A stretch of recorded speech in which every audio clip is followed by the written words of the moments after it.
showy man, and he knew his business inside out and outside in, as few CEOs do.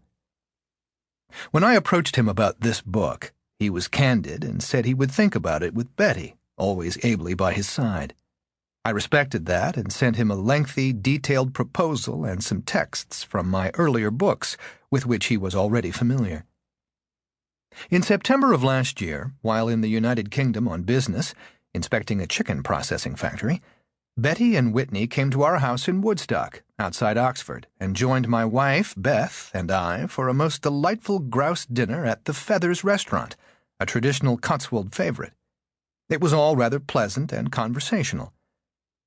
I didn't hear from Whitney for a few months, and my curiosity about his disposition toward the book idea piqued. Then, on New Year's Eve, at about 11 p.m. GMT, I got a text on my iPhone. It was from Whitney, and it simply stated that Betty and he had decided to move ahead on this project and were fully supportive. We would meet numerous times thereafter to talk, collect ideas, and fashion our arguments. I learned a great deal about common sense and about the Cargill way in these exchanges. It has been my true joy to have such an ally in this venture, and together we aim to present a book accessible and enjoyable to readers from all walks of life, not just high-powered corporate. Our project brings together a number of strands of thinking that pertain to every sector of society and business, but they all center upon the virtue and practice of prudence. In fact, our original working title for the book was Prudence. While prudence is still a highly esteemed virtue in some realms of society, it is particularly to the economic field that this asset must be reintroduced. This is because prudent behavior, framed by common sense, has largely left both the business vocabulary and the parlance of everyday thinking in economics. That is a shame. We think it must be rediscovered in order to reorient business toward a better future where human flourishing is sustainably at the center of enterprise. It can again be habituated in good business practices and systems, and it is our intention not only to restore prudence to its rightful role, but also to provide a rationale, complete with case study illustrations and helpful tools that can begin to move companies back in this right and good common sense direction.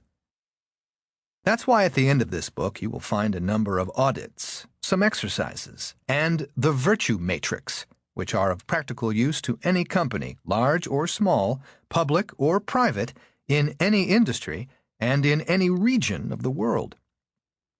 We'd like your feedback on how these arguments and these tools have specifically benefited your business. When we had to choose a cover for this book, like many authors, we were conflicted. We found the perfect characterization, though, as we chanced upon a suitable icon that was hidden in plain sight, as so many things in life often are. The very parchment of Thomas Paine's tract on common sense, so important to American history, seemed apt.